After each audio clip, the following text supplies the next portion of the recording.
परम श्रद्धेय संतवृंद, विदर्भ प्रांत के माननीय सहसंघ चालक जी, महानगर सहसंघ चालक जी, महानगर सहसंघ चालक जी, आत्मीय स्वयंसेवक बंधु, नागरिक सज्जन, माता भगिनी, प्रतिवर्ष विजयादशमी का उत्सव संपन्न होता है और प्रतिवर्ष हम सब लोग इस उत्सव के निमित्त यहाँ पर एकत्रित आते हैं। परंतु इस वर्ष के उत्सव की कुछ विशेषताएं हैं। इस वर्ष की ही कुछ विशेषताएं हैं।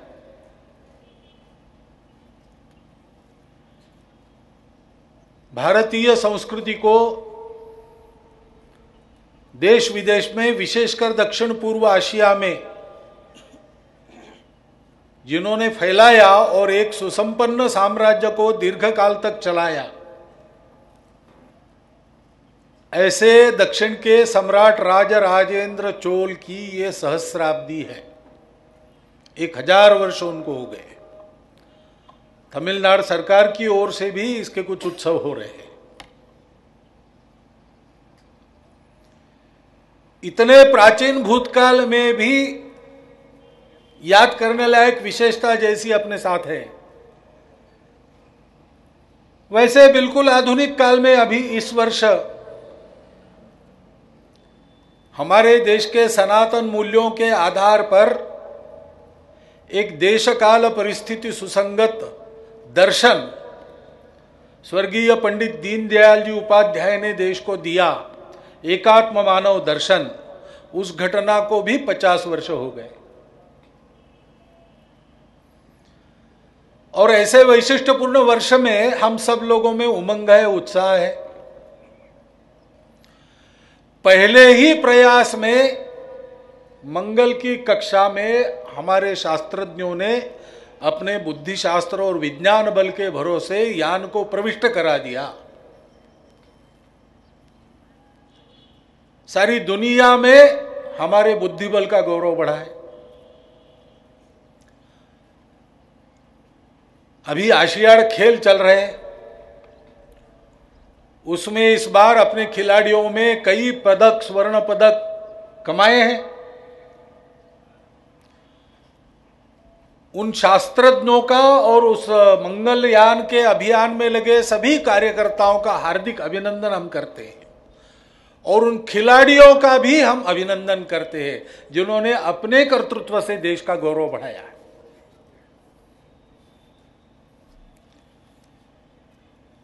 और विशेषता हमारे आज के प्रमुख अतिथि संतवर दादा वासवानी यहां उपस्थित होते तो हमारा भाग्य और खिलता, परंतु आ नहीं सके, डॉक्टर मना कर रहे। लेकिन उनका आशीर्वाद हमको सुनने को मिला। सच्चे संत का आशीर्वाद प्राप्त होना ये भी दिन की शुभ विशेषता है। और कुल मिलाकर उत्साह का वातावरण समाज में इसलिए भी है कि अपने मन में कुछ आकांक्षा, अपेक्षा रखकर समाज ने एक परिवर्तन लाने की ठानी और समाज ने जो चाहा उसको करके दिखाया। और इसलिए केवल भारत में नहीं, भारत के बाहर भी सर्वदूर उत्साह है। अभी अपने प्रधानमंत्री अमेरिका गए थे, तब वहां के भारतीय मूल के लोगों का जो उत्साह दिखा वो यही दिखाता है। एक नई आशा जगी है मन में। इन सब बातों के कारण एक विश्वास है, देश दुनिया में, देश में आत्मगौरव और दुनिया में भारत गौरव की वृद्धि हुई है। ऐसा वैशिष्ट्यपूर्ण अपना ये आज का विजयादशमी उत्सव है। उनकी इस विशेषताओं का महत्व है उस उत्सव की। क्योंकि ये सारा जो उत्साह है वो किस लिए है? एक भारत का हम सपना देख रहे हैं, भारत को एक विशिष्ट स्वरूप में दुनिया में हमको खड़ा करना है। दुनिया को उसकी आवश्यकता है, क्योंकि दुनिया भटक रही है।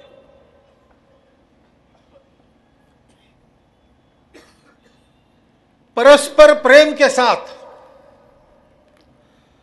दुनिया में जितनी विविधताएं दिखती है उन सबका स्वीकार करते हुए, सम्मान के साथ, आत्मीयता के साथ, परस्पर व्यवहार में सत्य, अहिंसा, समन्वय, सहयोग, सहिष्णुता, उदारता आदि की मान्यता बढ़ाने वाला आचरण परस्पर के साथ करना चाहिए। तभी सारे मानवता को सुख मिलेगा और मानवता का विकास होगा, प्रगति होगी। इस बात को दुनिया जानती नहीं है, ऐसा नहीं है। प्राचीन काल से लेकर अब तक जो उपदेश होता है उसमें यही बातें आती है। पर्याप्त मात्रा में इन सारी बातों के बारे में प्रबोधन दुनिया में हो चुका है, परंतु दिखता ऐसे है कि ये सारी बातें होने के बाद भी, इतना प्रबोधन होने के बाद भी मानवता के विज्ञान, तकनीकी, शास्त्र ज्ञान में बहुत विकास होने के बाद भी, सुख सुविधा के साधनों की प्रचुरता बहुत बढ़ने के बाद भी, और 2000 वर्षों से सुख शांति समाधान पूर्ण आनंददायक मानव जीवन का विकास करने के अनेक प्रयोग हो चुकने के बाद भी आज दुनिया के परिस्थिति में बोलबाला दिखता है अहंकार का, दंभ का, कट्टरपन का, आपस के झगड़ों का। क्यों ऐसा होता है? क्योंकि इन सब बातों के पीछे, इस सब कथनी के पीछे करनी का समर्थन नहीं है। बातें जैसे ही चलती है वैसे आचरण नहीं चलता, क्योंकि शब्दों में है, वो चिंतन में नहीं है। चिंतन आधा अधूरा है, और इसलिए चिंतन से बोध जो होता है उसमें हम सब लोग अलग अलग हैं, सृष्टि और मानव समूह अलग अलग है, राष्ट्र अलग अलग है, अलग रूप है तो सब अलग है, भाषा अलग है तो हम अलग है, पंथ संप्रदाय अलग है तो हम अलग है, रहने की जगह अलग है तो हम अलग है। मन में इस अलगता का मंडन उस अधूरी दृष्टि के कारण जब होता है तो फिर स्वाभाविक है कि आदमी अपने हित की सोचता है, दूसरों के हित की नहीं सोचता, क्योंकि वो अलग है, मेरा कोई संबंध नहीं। मेरा उनका संबंध बताने वाला जो तत्व है वो मेरे पास नहीं है, मेरी दृष्टि अधूरी है, खंडित है, मैं खंडित विचार करता हूं, सबको अलग अलग देखकर विचार करता हूं, और इसलिए सबको अपना मानने वाला आचरण मैं नहीं करता हूं। सब भीड़ में मेरा अपना स्वार्थ सुरक्षित रहे ये मन में मैं रखता हूं, और इसलिए चिंतन में कुछ है, मन में कुछ है, वचन में कुछ है, कर्म में कुछ है। ऐसी दुरात्माओं की चाल बढ़ती हुई सारे विश्वों में दिखते हैं। ये सारी अच्छी अच्छी बातें जो बोली जाती है उसके आधार पर कोई काम नहीं करता, अपना स्वार्थ साधने की आड़ में परोपकार की भाषा बोली जाती है, और देखते हैं उसके कारण समस्या होती है। अब पर्यावरण विषय की चर्चा इतने दशकों से चली है,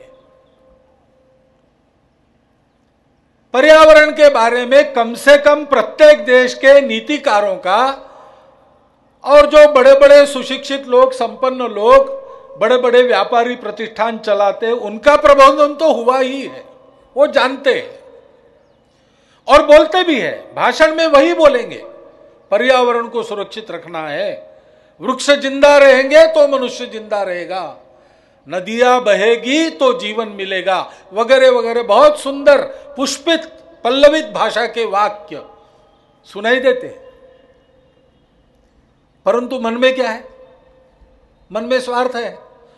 और इसलिए पर्यावरण पर इतनी चर्चा करने के बाद भी ऐसे व्यापारी प्रतिष्ठान, बहुराष्ट्रीय कंपनियां, इनकी नीति और सरकारों की नीति में भी दुनिया में कहीं उसका प्रतिबिंब नहीं दिखाई देता। विकास और पर्यावरण का विरोध चल रहा है और पर्यावरण के नष्ट होने की समस्या मुंह बाए और बड़ा अपना मुंह करते हुए हमारी सामने खड़ी है, वो गई नहीं। क्योंकि चिंतन अधूरा है, वो एकांतिक है, मेरी ही सही बाकी सबकी गलत, ऐसा मानने वाला है, जड़वार पर आधारित है, उपभोग पर आधारित है, सबको अलग मानता है और इसलिए स्वार्थ प्रेरित हो जाता है, संबंधों का ध्यान रखने वाला नहीं होता है। और ऐसी नीतियां जब चलती है तो उसके कारण शोषण होता है, उसके कारण दमन होता है, उसमें से हिंसा पैदा होती है, उसमें से कट्टरता और बढ़ती है, क्योंकि शोषण और दमन की प्रतिक्रिया होती है, प्रतिक्रिया भी वैसी ही कट्टर रहती है। प्रतिक्रिया के बारे में कहते हैं कि वो अपोजिट होती है, लेकिन वो इक्वल भी होती है। प्रतिक्रिया की दिशा विरुद्ध है, लेकिन उस प्रतिक्रिया के चिंतन के पीछे जो दृष्टि अधूरी है वो वैसी है। और इसलिए कट्टरपन, दंभ, अपने मत का अहंकार, हिंसा आदि किसी मामले में वो भी कम नहीं होती। और इसलिए हम देखते हैं कि अपने तेल के स्वार्थ के लिए मध्य एशिया में जो नीतियां चली पश्चिमी राष्ट्रों की, उसके चलते वहां जो क्रिया प्रतिक्रियाएं हुई, उसमें से आज ISIS नाम से कट्टरवाद का एक बड़ा संगठित जमावड़ा खड़ा हो गया है और सबको डरा रहा है। अपने मत का अहंकार ये एक बात है, परंतु उस अहंकार को प्रश्रय तो शोषण दमन के कारण मिलता है। और उस शोषण दमन के पीछे जो अधूरी, खंडित, स्वार्थ प्रेरित दृष्टि है, वही दृष्टि इस प्रतिक्रिया के पीछे भी है। दुनिया के बहुत सारे देश, मध्य पूर्व के देशों सहित, उससे लड़ने की, उसको समाप्त करने की भाषा कर रहे हैं, उसके लिए एकत्रित आ रहे हैं और ऐसा वो कर भी लेंगे, नहीं करेंगे ऐसा नहीं, परंतु एक बार कर लेंगे तो बार बार ये नहीं होगा, इसका क्या भरोसा है? ये तो बार बार होते चला जा रहा है। जितना मानव प्रगत हो रहा है और जितनी अच्छी अच्छी बातों का उच्चारण बढ़ रहा है, उतना ये सारी समस्याएं वही की वही है, बढ़ रही है। और ऐसा लगता है कभी की भी कि मनुष्य के ज्ञान के प्रगति ने, तकनीकी की, विज्ञान की प्रगति ने और कुछ नई समस्याएं हमारे सामने लाके खड़ी की। ये परिस्थिति है। अंग्रेजी में ऐसा कहते हैं कि more the things change the more they remain the same. ये वाक्य समझ में नहीं आता था, विरोधाभासी वाक्य है, लेकिन यह वाक्य आज की परिस्थिति को देखकर समझ में आता है। The more the things change the more they remain the same. क्या दुनिया में कोई ऐसा उदाहरण है कि प्रामाणिकता से अपने स्वार्थ को मन से निकालकर किसी ने वास्तव में दुनिया में इस प्रकार के सारी मानवता को सुख शांति का रास्ता बताने का उपाय किया है? तो कहना यही पड़ता है कि ऐसा उदाहरण देने वाला केवल एक देश है, वो है अपना भारत। इस भारतवर्ष में हिमालय के और हिमालय के दोनों ओर फैले हुए पर्वतों की शाखा प्रशाखाएं जो भूमि को पदाक्रांत करते हुए सागर किनारे तक जाती है, उनके बीच में सागर पर्यंत की जो ये अपनी भारत भूमि कही जाती है, जो परंपरा से भारतवर्ष है, जिसको अखंड भारत भी कहते हैं, उस भारतवर्ष की ये विशेषता रही है। उसमें इतिहास पूर्व प्राचीन काल में एक ऐसा विचार जन्मा, और वह केवल बुद्धि की उपज नहीं थी, एक सत्य का साक्षात्कार हमारे ऋषि मुनियों ने कर लिया। उनको ये जोड़ने वाला तत्व उसका अनुभव हो गया। वो अनुभव क्या था? वो अनुभव यह था कि एक ही चैतन्य विविध रूप लेकर सृष्टि के रूप में प्रकट हुआ है। नाम रूप अलग है, परंतु मूल एक ही है। वो एक ही प्रकट हुआ है अनेक के रूप में, और इसलिए आपस में कोई संघर्ष नहीं है। ये जो विविध नाम रूप दिखते हैं उसका सम्मान करो, उसका स्वीकार करो, सम्मान पूर्वक स्वीकार पूर्वक उनमें से चलकर उनके मूल में, उनके उत्स के रूप में जो एक चैतन्यमय सत्य है उसका साक्षात्कार करो। सारी विविधताओं का सम्मान है और स्वीकार है। भाषा, पंथ, संप्रदाय, जाति, उपजाति, जीवन के बारे में तरह तरह के दृष्टिकोण, पूजा संप्रदाय, रहने की जगह, किस भूप्रदेश का कोई रहने वाला है, खान पान, रीति रिवाज, रहन सहन का तरीका क्या है, उसमें कोई बड़ी बात नहीं है। सब अलग अलग रहेंगे, क्योंकि उस एक की ऐसी इच्छा है कि मुझे अनेक होकर प्रकट होना है, और इसलिए उसको इस एक का ही रूप मानकर सबको स्वीकार करो, सबका सम्मान करो। इन सब बातों के भेदों के चलते किसी को अलग मत मानो, किसी को पराया मत मानो। सब एक के ही रूप है, सब हमारे अपने हैं, सबको स्वीकार करो। इस अलगाव को लेकर किसी पर अपना मत थोपने की चेष्टा मत करो, क्योंकि दृष्टिकोण भी भिन्न भिन्न होते हैं। स्वतंत्रता है, मनुष्य को प्रकृति ने अलग अलग बनाया है तो अलग अलग प्रकार से सोचेगा। हमारे देश ने कभी ऐसा कहा नहीं, और हमारे देश में कभी ऐसा हुआ नहीं। दुनिया भर में हमारे देश के लोग गए, उन्होंने कभी ऐसा किया नहीं कि किसी के मत, पंथ, देश, जाति, उपजाति, दृष्टिकोण, खान पान, रीति रिवाज, रहन सहन, भाषा आदि बातों को लेकर किसी का द्वेष किया, किसी को पराया माना, किसी पर ये सारी बातें अपनी थोपने की चेष्टा की। ऐसा कभी हुआ नहीं। कभी हमारे देश में या दुनिया में हमने इन श्रद्धाओं के चलते किसी पर जबरदस्ती नहीं की, किसी मूर्ति पूजक की मूर्ति को खंडित नहीं किया, किसी मंदिर को तोड़ा नहीं, किसी के देश के संस्कृति के स्थान को भ्रष्ट नहीं किया, उसको जीता नहीं, दूसरों को बदलने का हमने प्रयास नहीं किया। बौद्धिक स्तर पर इन सब बातों की चिकित्सा मुक्त मन से हमने की, और अन्य भी करते रहे तो उनको मुक्त मन से ऐसा करने दिया। लेकिन आपसी व्यवहार में हम सब लोग मिलकर चले, सबको अपना मानकर चले। कोई किसी पर श्रद्धा रखता है तो उसकी श्रद्धा पर हमने सार्वजनिक प्रश्न चिन्ह खड़ा नहीं किया। श्रद्धा को हमने मूल्यांकन के तराजू में कभी नहीं डाला। कोई किसी पर विश्वास रखता है, कोई किसी की पूजा करता है, हमने उसकी श्रद्धा को उसके लिए मान लिया। चलो तुम करते हो, ठीक है, तुम करो, मैं अपने पर चलता हूं, तुम अपने पर चलो। तुम्हारे विश्वास में मैं बाधा नहीं बनूंगा, मेरे विश्वास में तुम मत बनो, मिलकर चलो।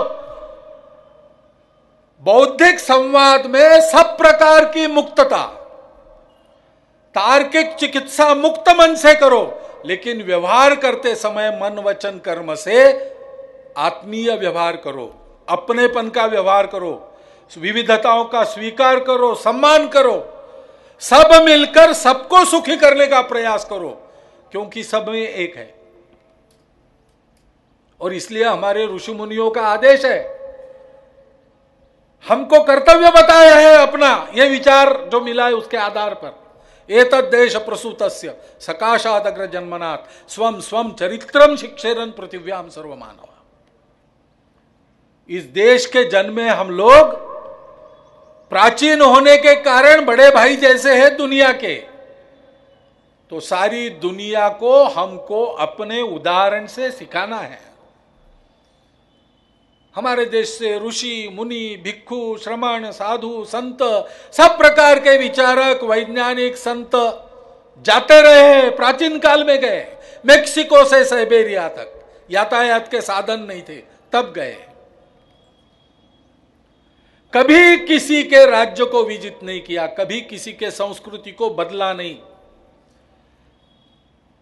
वहां जो चल रहा था उसको अधिक उन्नत किया, सेवा की। और इसलिए हमारे यहां के कवि कह सकते हैं, मैंने छाती का लहू पिलाकर पाले हैं दुनिया के क्षुधित लाल। यह हमारा इतिहास है और यही हमारा वर्तमान है। विभिन्न कारणों से अपनी आजीविका के लिए भी दुनिया भर में बसे भारतीय मूलों के लोग वहां कैसे रहते हैं, वहां की जनता को, वहां की सरकारों को पूछो। अंग्रेजी में जिससे कहते हैं ट्रैक रिकॉर्ड, भारतीयों का ट्रैक रिकॉर्ड ये है। ये सबका सम्मान करने वाले, सबको स्वीकार करने वाले लोग हैं। ये कट्टर नहीं है, ये दंभी नहीं है, ये अहंकारी नहीं है, ये झगड़ालू नहीं है। सब लोग मिलजुल कर चले, सब लोग सृष्टि के साथ भी मिलजुल कर चले और मिलजुल कर सारा विश्व प्रगति पथ पर आगे बढ़े, ऐसा मान्यता रखने वाले, ऐसा व्यवहार करने वाले ये लोग हैं। ये अभी तक हमारी मान्यता है, केवल भारत का ये उदाहरण है, क्योंकि भारत के पास सबको जोड़ने वाला ये सत्य है। और इसलिए ऐसे भारत को खड़ा करना हमारे सामने विजय का नया क्षितिज है। 1947 के पहले हम कहते कि स्वतंत्र होना, संपूर्ण स्वातंत्र, ये हमारा लक्ष्य है। पूज्य दादाजी ने अभी पूछा है, सच्चे अर्थ में हम स्वतंत्र है क्या? क्योंकि सबके जोड़ने वाली आत्मीयता को उत्पन्न करने वाला उस आत्म तत्व आध्यात्मिकता के आधार पर जानते नहीं, तब तक कोई आदमी सच्ची रूप से स्वतंत्र होता नहीं। और इसलिए उस आध्यात्मिक चिंतन के आधार पर जो सब प्रयोगों की स्वतंत्रता देता है, सब प्रकार के चिंतन को स्वीकार करता है, आत्मीयता सिखाता है, विविधता में एकता देखने को सिखाता है, समन्वय से चलना सिखाता है, उस दर्शन के आधार पर, अपनी विचारधारा के आधार पर, उन प्राचीन शाश्वत मूल्यों के आधार पर आज के अद्ययावत भारत का निर्माण, देश काल परिस्थिति सुसंगत भारत का निर्माण, ऐसा भारत जो सर्वांग सुंदर हो, जो परम वैभव संपन्न हो, जो सब प्रकार से समर्थ हो, निर्भय हो, लेकिन जिसके सामर्थ्य और निर्भयता के साथ उसके मन में करुणा हो, उसके मन में सद्भाव हो, उसका सामर्थ्य दुनिया की सेवा और परोपकार के लिए जुटे। विद्या विवादाय धनम मदाय शक्ति परेशान परपीड़नाय, ये खलों का होता है, दुष्टों का होता है। हमारे सपनों के भारत के पास ये सारे गुण रहेंगे, लेकिन उपयोग क्या करेगा? साधोर विपरीत में तत्, साधुओं की रीति, अच्छे लोगों की रीति उल्टी होती है। ज्ञानाय दानाय च रक्षणाय, ऐसा सामर्थ्य संपन्न भारत हमको चाहिए, जिसकी संपन्नता सुनीति सहित अवतरित होगी, जिसके विकास का पथ सर्वत्र मंगल की सृष्टि करने वाला होगा। भारत के मूल के विश्व भर में बसे हुए लोग वहां इसके अपने सनातन मूल्यों के आधार पर अद्यतन जीवन का उदाहरण सामने रखते हुए और सारे विश्व को इस एकात्मता को, समन्वय को, उदारता को पढ़ाएंगे, ऐसा जीवन रखेंगे, ऐसा भारत उनका पोषण करने वाला। विश्व भर में कोई व्यक्ति है जो इस भूमि से नाता बताता है, इस भूमि के पूर्वजों से नाता जोड़ता है और आया अपने आप को इस संस्कृति का विरासतदार मानता है, तो संपूर्ण विश्व में वो निर्भय होकर, सुरक्षित होकर, प्रतिष्ठित होकर रह सके, ऐसा भारत हमको खड़ा करना है। ये हमारे सामने कर्तव्य है। हमने जो परिवर्तन देखा वो समाज ने परिवर्तन किस लिए किया? समाज के बोलने में जो इच्छाएं, आकांक्षाएं थी, उसके मूल में क्या था? भारतवर्ष के सामान्य व्यक्ति के मन में सुखी, संपन्न, निरामय जीवन की जो कल्पना है वो इसी जीवन की कल्पना है। ऐसा जीवन प्राप्त कराने की अंतर्मन में इच्छा लेकर तात्कालिक परिस्थिति के संदर्भ में चिंतन करते हुए ये परिवर्तन समाज ने लाया है, सोच समझ के लाया है। और आनंद की बात है, अभी उस परिवर्तन को 6 महीना पूरा नहीं हुआ, लेकिन जिस प्रकार से अपने अंतर्राष्ट्रीय संचार में, अंतर्राष्ट्रीय नीति के संचालन में, देश की सुरक्षा, देश की अर्थनीति आदि आदि अनेक जीवन के अंगों में वहां जिनको समाज ने पहुंचाया, उनके करने से जो संकेत मिलते हैं वो आशादायक है, वो विश्वास जगाने वाले हैं, वो आनंददायक है।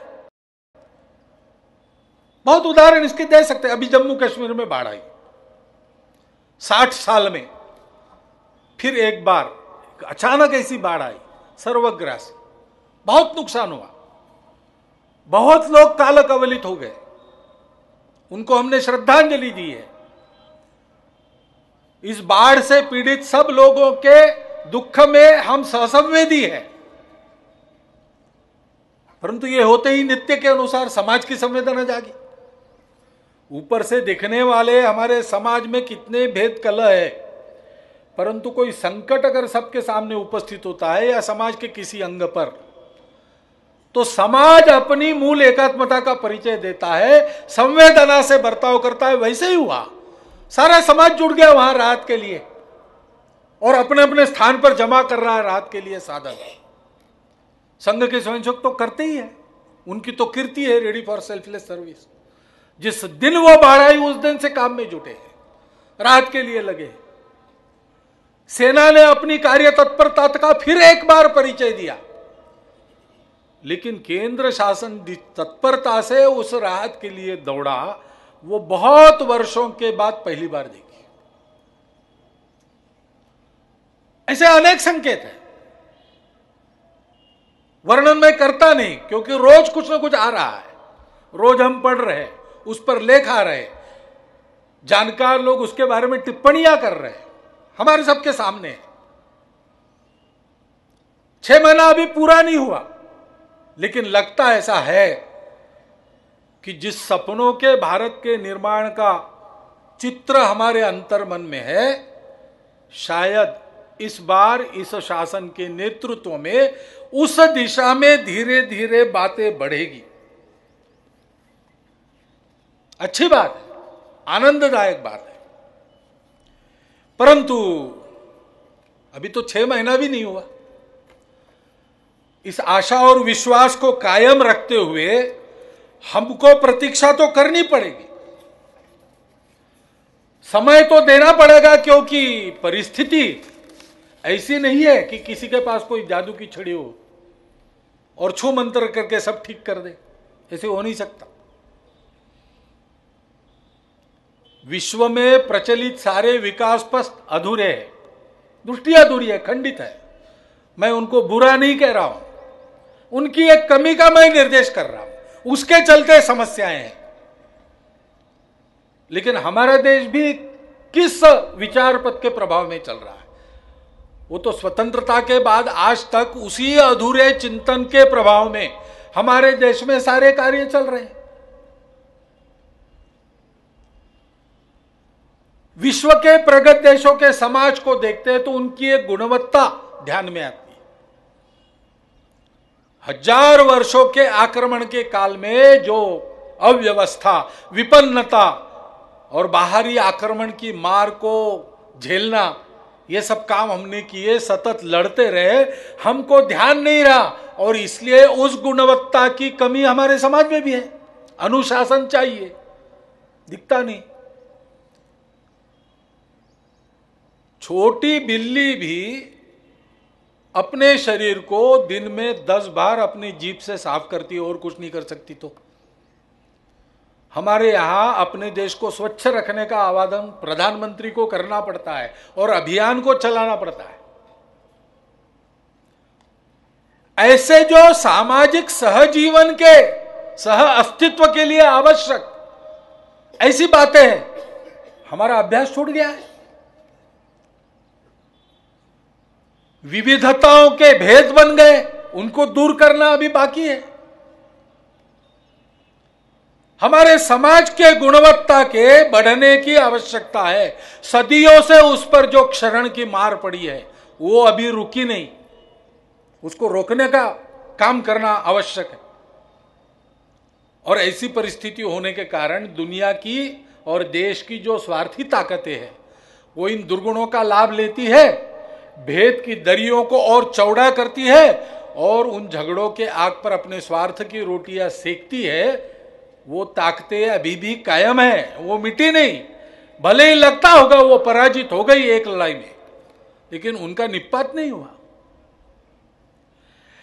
ऐसी सारी बातों को लांग कर उस तंत्र में युगानुकूल परिवर्तन सनातन मूल्यों के आधार पर लाना,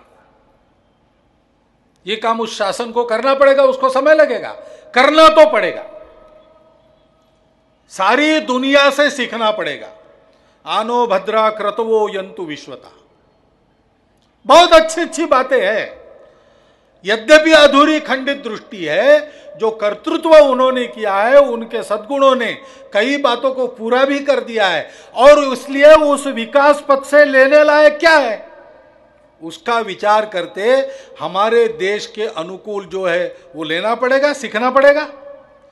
परंतु उसी समय ये ध्यान में रखना पड़ेगा कि ये दृष्टि अधूरी है, वो उपयोगी नहीं हो सकती। और इसलिए उस अधूरेपन के कारण, खंडित दृष्टि के कारण वहां पे जो त्रुटियां आई है उनको सुधारना पड़ेगा। अपने देश में उसके प्रयोग करने पड़ेंगे। अपने सनातन मूल्यों के आधार पर आज की परिस्थिति में चलने लायक ऐसा एक काल सुसंगत उदाहरण तंत्र का, नीति का, विकास का यहां पर शासन प्रशासन को मिलकर करना पड़ेगा। ये ध्यान में रखना पड़ेगा। बाकी देशों की दृष्टि कुछ हो, हमारी दृष्टि तो पक्की है। हमारा विकास हुआ हम तब कहेंगे, हम संपन्न हुए हम तब कहेंगे, हम सुरक्षित हुए ऐसा हम तब कहेंगे जब हमारी समाज की अंतिम पंक्ति में खड़ा अंतिम व्यक्ति वो संपन्न है, वो सुरक्षित है, वो विकसित है, तब हम कहेंगे। वही हमारा लक्षण है, हमारा पैमाना साफ है।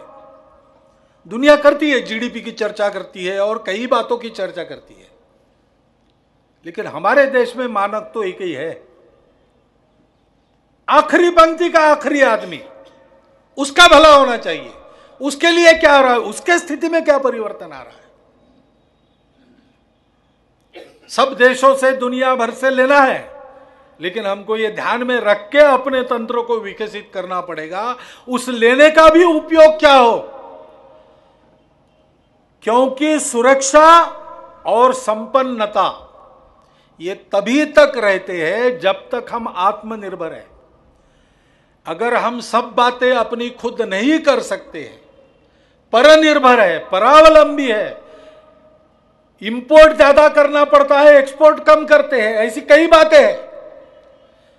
आत्मनिर्भरता का पैमाना हमारे सब प्रकार की सुरक्षा, सीमा सुरक्षा से लेकर तो जल अन्न सुरक्षा तक, सब बातों में यह आत्मनिर्भरता काम करती है। उधार के पैसे पर संपन्न होने वालों को संपन्न नहीं कहते। जिनका अपना उत्पादन रहता है, जिनका अपनी कुछ बचत रहती है, जिनकी अपनी कुछ स्टेट रहती है, उनको संपन्न कहते हैं। आत्मनिर्भरता ये संपन्नता का भी लक्षण है, यह भी ध्यान में रखना पड़ेगा। ऐसा करते समय हमारे लिए मार्गदर्शन भी है। सौभाग्य से आधुनिक काल में भी स्वामी विवेकानंद, योगी अरविंद, अनेक चिंतक हो गए। स्वामी रामतीर्थ, रविन्द्रनाथ ठाकुर, लोकमान्य तिलक, उनसे लेकर तो महात्मा गांधी, सुभाष बाबू, स्वातंत्र्यवीर सावरकर, डॉक्टर बाबा साहब आम्बेडकर, पूज्य विनोबा भावे, संघ के द्वितीय सरसंघ चालक पूजनीय श्री गुरु जी, जयप्रकाश नारायण जी, राम मनोहर लोहिया जी, और अभी जिनके दर्शन का 50वां वर्ष चल रहा है, दीनदयाल उपाध्याय, अनेक लोगों ने अपने देश की अर्थ नीति, सुरक्षा की नीति, परराष्ट्र नीति, सामाजिक नीति, महिलाओं के संबंध में, जातपात, कई बातों में बहुत व्यापक और गहन चिंतन किया है, और कई लोगों ने प्रयोग भी किए। हमको दुनिया भर में जो ज्ञान है उससे जो अच्छा है वो स्वीकार करते समय अपने इस चिंतन, अपने इस ज्ञान पर पैर पक्के रखकर चलना पड़ेगा। उसके आधार पर देश में एक काल सुसंगत पथ का निर्माण करना पड़ेगा। परंतु केवल शासन प्रशासन कुछ करे तो सब हो जाएगा, ऐसा नहीं है। हमारे में क्षमता है, सारी दुनिया को भारत दे सकता है, क्योंकि पूर्व में एक बार दिया है। विश्व का सर्वोर देश हम कई शताब्दियों तक रहे, सारे विश्व को व्यापार दिया है, अर्थ दिया है, ज्ञान दिया है, सब दिया है। विश्व के हम नेतृत्व में थे, ऐसे अनेक साल गुजारे हमने। हमारे खून में है, हमारी क्षमता में है, हम कर सकते हैं। इस स्वाभिमान और विश्वास के साथ उन सनातन मूल्यों के आधार पर एक नई रचना खड़ी करने का काम है। कठिन काम है, अकेले शासन और प्रशासन कर लेंगे ऐसा मानना नहीं। परिवर्तन तो लाया हमने उसी के लिए, लेकिन हमारा काम समाप्त नहीं हो, क्योंकि परिस्थिति बहुत जटिल है, बहुत जटिल है, संकट भी बहुत है। हम जानते हैं, अपने देश की परिस्थिति भी देखें तो दक्षिण में केरल, तमिलनाडु, वहां जाएंगे घूमेंगे तो ध्यान में आएगा, पेपर में भी आता ही, जिहादी गतिविधियों में वृद्धि हो गई। संघ के भी कई कार्यकर्ताओं की तमिलनाडु में हत्या हो गई, और उसकी जांच, दोषियों को पकड़ना, ठीक से उनका निपटारा करना, इसमें जो गति चाहिए, दृष्टि चाहिए, वो वहां के सरकारों के करने में दिखती नहीं। पुलिस है, बहुत सारी बातें हैं वहां पर, लेकिन उनके होते हुए भी और बार बार सावधान करने के बाद भी इन गतिविधियों की वृद्धि हो रही। पश्चिम बंगाल में, असम में, जो छोटा सा हिस्सा बिहार का भी लगा है बॉर्डर पर, उस सारे इलाके में ये जो अवैध घुसपैठ होती है, घुसपैठिए आते हैं, तस्करी करते हैं, जनसंख्या असंतुलन उत्पन्न करते हैं, कई प्रकार की बातें करते हैं, और मतों की आशा में लांगुल चालन की नीति चलती है। वहां राज्य सरकारें हैं, लेकिन राज्य सरकारें उनको अनदेखी उनकी करती है। क्यों? मतों की लालच है, तुष्टीकरण की नीति चलती है। उसके चलते वहां हिंदू समाज का जीवन तो खतरे में आएगा, ऐसी स्थिति उत्पन्न हो ही रही है। सीमा के उस पार भी बांग्लादेश में वहां के अल्पसंख्यक जो हिंदू है, उनकी जैसी हालत है। लगभग वहां तक बातें जाएगी। क्या ऐसा भय वहां के हिंदू समाज को सता तो रहा ही है, लेकिन इतना ही नहीं, देश के सीमा की सुरक्षा संकट में आ गई है, कानून और व्यवस्था भी संकट में आ गई है। यह स्थितियां हम देख रहे हैं।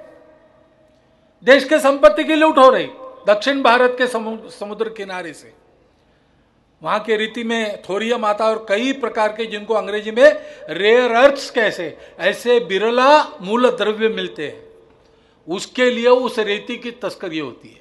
वर्षों से चल रहा है, थम नहीं रहा है। उस पर कोई उपाय योजना होती हुई दिखाई देती नहीं, क्योंकि मतों की नीति उन माफियाओं का भी लांगुल चालन करती। ये सब ठीक होने की आवश्यकता है। बहुत से ऐसी बातें हैं जिसको करने की आवश्यकता है, लेकिन ऐसी जटिल परिस्थिति में सरकार और प्रशासन जो अपना काम करेगा, ऐसे संकेत दे रहा है, वो तो करेगा ही, लेकिन समाज का भी कुछ दायित्व बनता है कि नहीं। घुसपैठिए घुसते हैं और यहां आकर घुल मिल जाते हैं। रेशन कार्ड और मतदाता सूची में भी उनका नाम दर्ज होता है, तो उनको मदद किसकी मिलती है? हमारे अपने समाज के लोगों को ही मिलती है। कभी कभी तो ऐसा दिखता है कि बंगाल आसाम की उस पर्याप्त जल वाली भूमि में खेती का परिश्रम वाला धंधा लोग छोड़ देकर घुसपैठियों को राशन कार्ड प्राप्त करा देने का धंधा कर रहे हैं, क्योंकि उससे आय ज्यादा होती है। ये लोग कौन है? ये कोई बांग्लादेश के लोग नहीं है, पाकिस्तान के लोग नहीं, ये हमारे अपने देश के नागरिक हैं, हमारा अपना समाज है। अज्ञान है, स्वार्थ है। मांस निर्यात बंद होनी चाहिए। अपना देश जिस प्रकृति का है उसमें मांस, प्राणियों के मांस से पशु पक्षियों के कमाना ये नहीं चलेगा, वो बंद होना चाहिए। विशेषकर गोवंश जो अपने अर्थतंत्र के रीढ़ की हड्डी बन सकता है और पहले था, और वही एकमात्र सामान्य व्यक्ति के लिए उपयुक्त साधन है, उसकी हत्या तो पूर्ण बंद होनी चाहिए। लेकिन फिर समाज में शाकाहार बढ़ रहा है कि मांसाहार बढ़ रहा है, यह भी देखना पड़ेगा।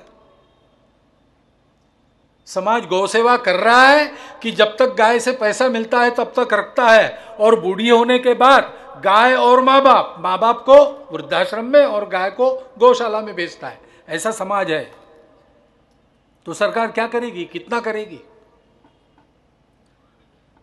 समाज के विचारों में और आचरण में कुछ परिवर्तन लाना पड़ेगा। आत्मनिर्भर होने की बात करते हैं, सरकार चीन के सामने डटकर खड़ी रहे, पाकिस्तान, ऐसा हम कहते, वही नई सरकार लगता है खड़ी रह रही, परंतु जब तक हम अपने देवी देवताओं की मूर्तियों तक, रोज के उपयोग की वस्तुओं तक चीन का बना माल खरीदना छोड़ नहीं देते, तब तक सरकार को बल कहां से मिलेगा? स्वदेशी का आचरण समाज अगर नहीं करता आग्रह पूर्वक, तो अर्थतंत्र की आत्मनिर्भरता कहां से आएगी? नक्सली उग्रवाद चलता है, सरकार की नीति होनी चाहिए, उसका काम है। केंद्र और राज्यों की कुछ संयुक्त नीति बने, वो कारगर हो, राह देख रहे हैं, अभी दिख नहीं रहा होगा। लेकिन ये नक्सलवाद आया कहां से? उसको यह बारूद कहां से मिलती है? मानवीय उनके अनुयायी कहां से मिलते हैं? समाज में जो शोषण दमन चलता है उसके चलते उसको अंग्रेज में कहते हैं कैनन फॉडर, वो मिलता है। शोषण करने वाले कौन है? अपने ही समाज के लोग हैं। किसका शोषण कर रहे हैं? अपने ही समाज के लोगों का कर रहे हैं। हम इतने सारे लोग हैं, हमको उस शोषण के खिलाफ खड़े होना पड़ेगा। अगर विकास वहां तक पहुंचा नहीं है तो शासन को पहुंचाना चाहिए, उनको पारदर्शी जवाबदेह होना चाहिए, ये उनका दायित्व है, कर्तव्य है। ठीक है, समाज का भी कुछ कर्तव्य है। समाज भी अपने सेवा के द्वारा अंतिम व्यक्ति तक विकास को पहुंचाने के अभियान में अपना योगदान करे। बहुत सारे ऐसे प्रकल्प चलते हैं, बहुत सारे संगठन काम करते, उनका बल बढ़ावे। कुछ नहीं कर सकते तो कम से कम वो अर्थ के लिए पंगु न बने, इतनी तो चिंता करें। समाज के मन में यह संवेदना हो, मेरे अपने समाज के और इन भाइयों को हम शोषित नहीं रहने देंगे, शोषण मुक्त समता युक्त समाज खड़ा करेंगे। अपने आचरण से, अपने उद्यम से खड़ा करेंगे। ये समाज को भी आगे बढ़ना पड़ेगा। सेना से लड़ने की अपेक्षा करते हैं तो समाज का जो सेना के बारे में संवाद चलता है, माध्यमों का चलता है, वो उनका मनोबल घटाने वाला नहीं होना चाहिए, बढ़ाने वाला होना चाहिए। सेना में अफसरों की कमी है, समाज में तरुणों की कमी है क्या? सबसे ज्यादा तरुणाई वाला देश हमारा आ रहा है सामने, और ऐसे समय में देश के सेना को अफसर नहीं मिल रहे, 23,000। तो समाज का कुछ दायित्व है कि नहीं?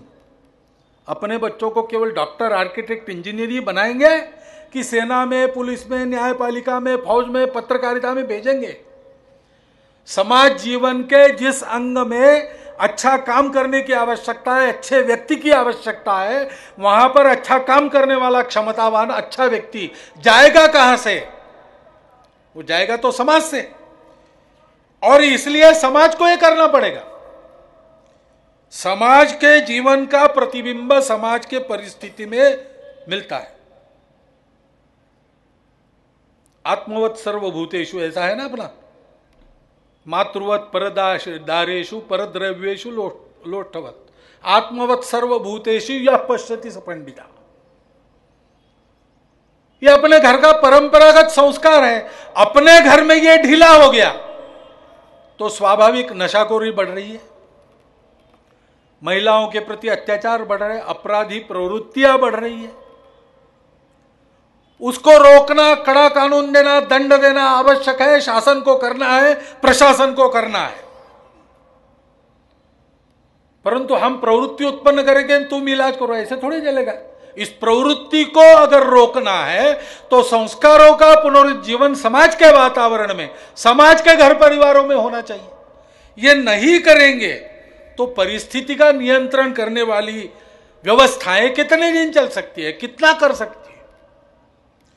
और इसलिए हम लोगों को भी अपने देश को ऐसा सिरमौर देश बनाकर खड़ा करना, उस कर्तव्य के प्रति ध्यान देने के लिए उसमें अपने भी करने का कुछ सहभाग है, इसकी ओर जागरूक होना पड़ेगा। हम क्या कर सकते हैं? मनस्थिति ऐसी बनती है कि सब कुछ सरकार करे, हम सरकार को टैक्स देते हैं, सरकार करे। परंतु सब कुछ सरकार कैसे करेगी? कुछ बातें तो हमको ही करनी है, कुछ बातों के लिए सरकार के लिए रुकने की आवश्यकता नहीं है।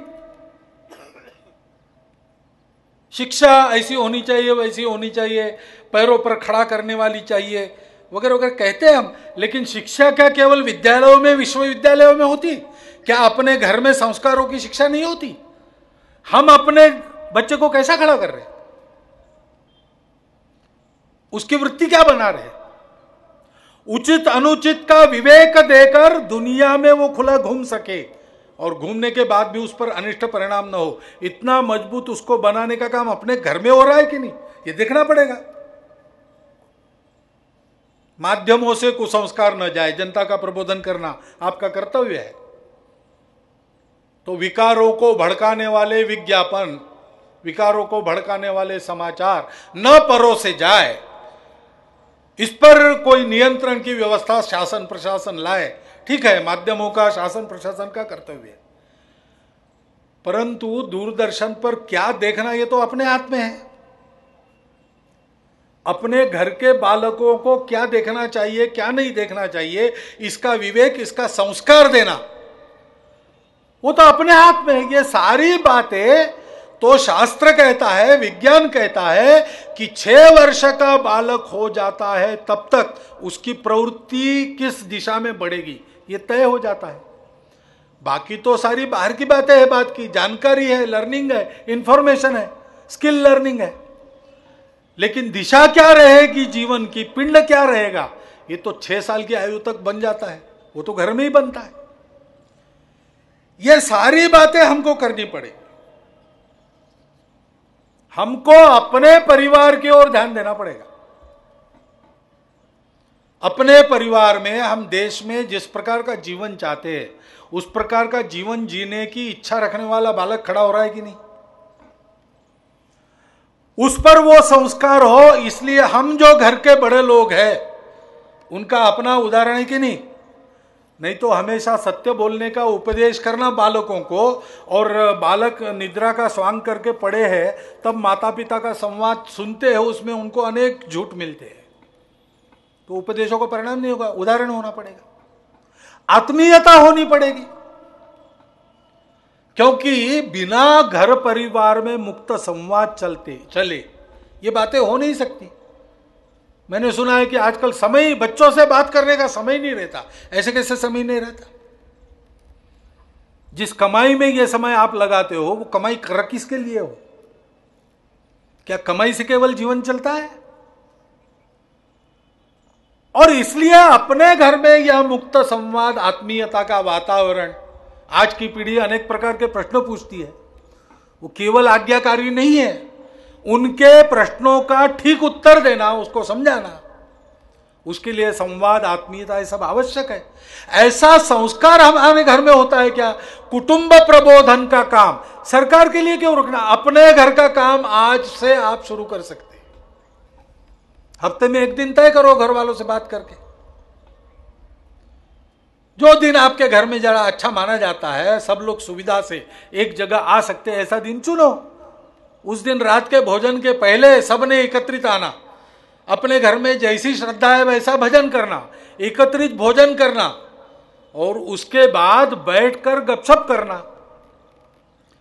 क्रिकेट, सिनेमा और राजनीति, 3 विषयों को गपशप के बाहर रखना, बाकी बातों की चर्चा करना। अपने घर में क्या क्या हो रहा है, कैसा है।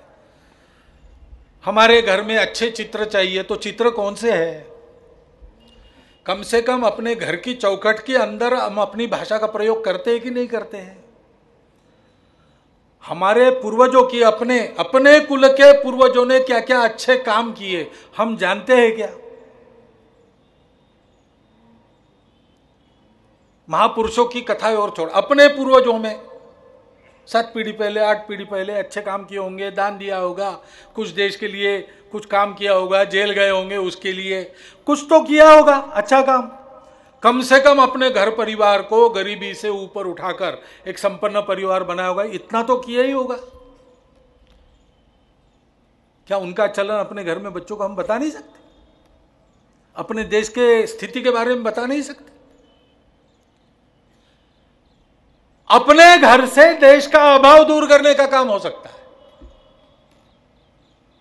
क्यों नहीं हो सकता?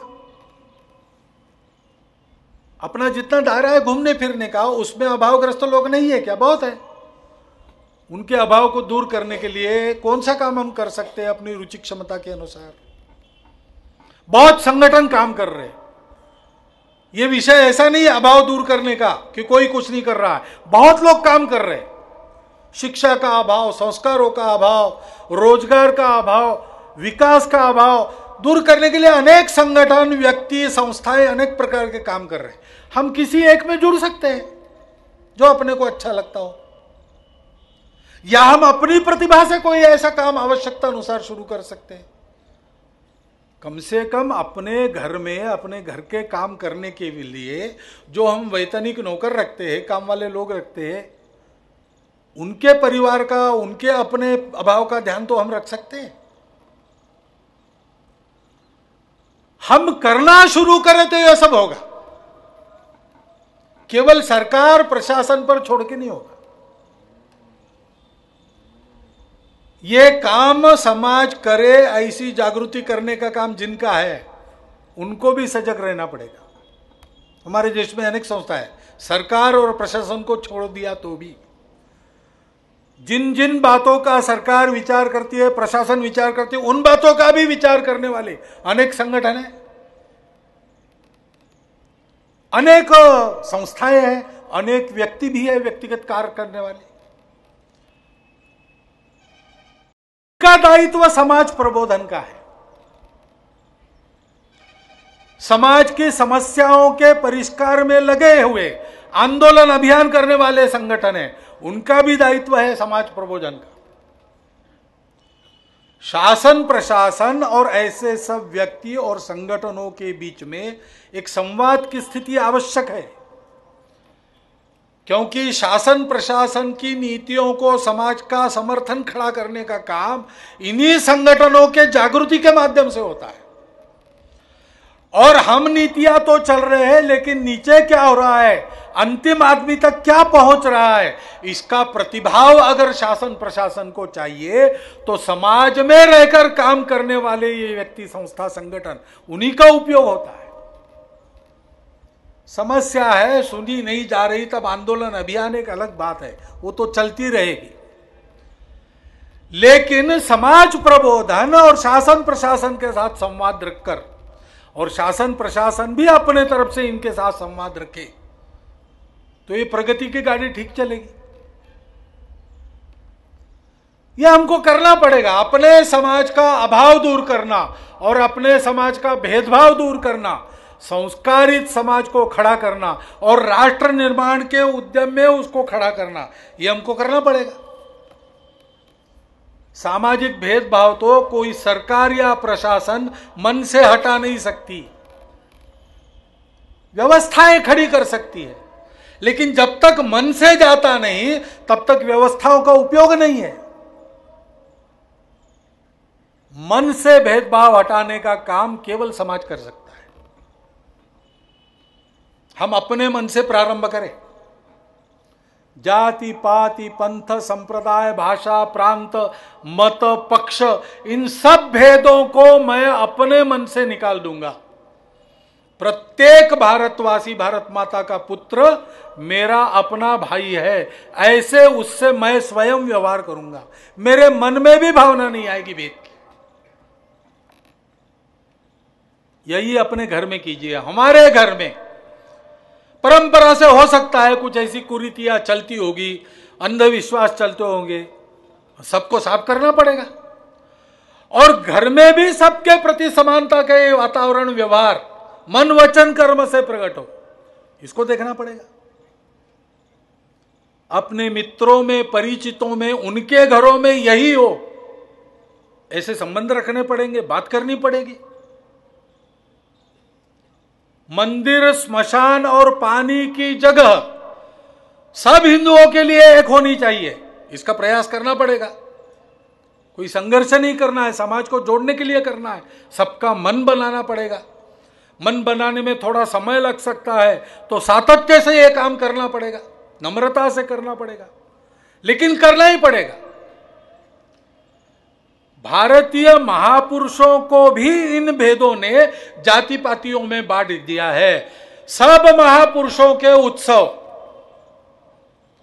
समाज के सब प्रकार के वर्गों के पर्व त्योहार उत्सव सब हिंदुओं के उत्सव बने, ऐसा हम क्यों नहीं कर सकते? करना चाहिए, अपनी सहभागिता होनी चाहिए सर्वत्र। समाज के सब वर्गों के लोगों को सब ऐसे कार्यक्रमों में जाने को प्रेरित करना चाहिए। हम ये सारी बातें करेंगे तब 2000 वर्षों की आदत से अपने मन की आत्मीयता का दायरा जो संकुचित हो गया, 1000 वर्षों की आक्रमण की अव्यवस्था ने उसको एक पक्की रूढ़ी का जो स्वरूप दिया है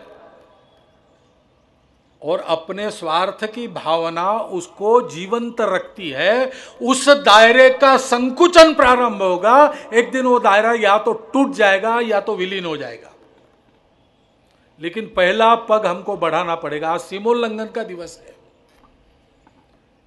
यह एक विशिष्ट प्रकार का सीमोल्लंघन आज से हम लोग प्रारंभ करें। सामाजिक समरसता का काम अपने से प्रारंभ करके करना और संस्कार लोप का उपाय करने के लिए अपने कुटुंब के प्रबोधन से प्रारंभ करना। एक नए प्रकार का सीमोल्लंघन मेरा आप सबसे अनुरोध है, आप सब लोग करें तब होगा। इसकी बहुत आवश्यकता है, क्योंकि मात्र शासन प्रशासन के प्रयास से देश का और विकास हुआ है ऐसा दुनिया के इतिहास में कहीं नहीं है। समाज की गुणवत्ता है, समाज के सामने यह भव्य लक्ष्य है। समाज उस ध्येय के लिए उद्यम करता है तो शासन प्रशासन सहायक हुआ है, उसके करने का परिणाम हुआ है और देश का कायापलट हुआ है, ऐसा हुआ है। हमको यही करना पड़ेगा। क्योंकि जिस प्रकार की परिस्थिति में हम लोग आज है, उसकी जटिलता और गंभीरता जितनी है, दुनिया में जिस प्रकार के भारत खड़े होने की दुनिया की आवश्यकता है, और संपूर्ण देश में जिस प्रकार के भारत का सपना अपने अंतर्मन में रखकर हम प्रतीक्षा कर रहे हैं, उसके लिए समाज के इस प्रकार गुणवान संगठित होकर उद्यम करने के सिवाय दूसरा चारा नहीं है। हमारे पास दर्शन है, विचार है, दुनिया की आज की सारी समस्याओं का इलाज है, परंतु उस आचरण को अपने रोज के आचरण में उतारने के लिए जो योग्यता चाहिए, उस योग्यता को प्राप्त करना पड़ेगा। अपने पूर्वजों के द्वारा दिए गए उन मूल्यों के आधार पर अपने देश के उन्नति का अपना पथ तैयार करने की इच्छा आज के अपने देश के कर्णधारों में और उनके द्वारा उनके प्रशासन में है, ऐसे संकेत मिल रहे। लेकिन मात्र उससे काम नहीं चलेगा, संपूर्ण समाज की ये इच्छा बननी चाहिए, संकल्प बनना चाहिए और उद्यम का विषय बनना चाहिए। तब संपूर्ण विश्व को संतुलित सुखी सर्वांग सुंदर जीवन का पथ प्रदर्शन करने वाला राष्ट्र खड़ा हम कर सकते हैं। वो हमारी क्षमता है, हमारे पास विचार है। उद्यम की आवश्यकता है, उसके लिए संगठन की आवश्यकता है, उसके लिए गुण संपदा की आवश्यकता है। ये करना ही पड़ता है। विजयादशमी आज का विजय पर्व है।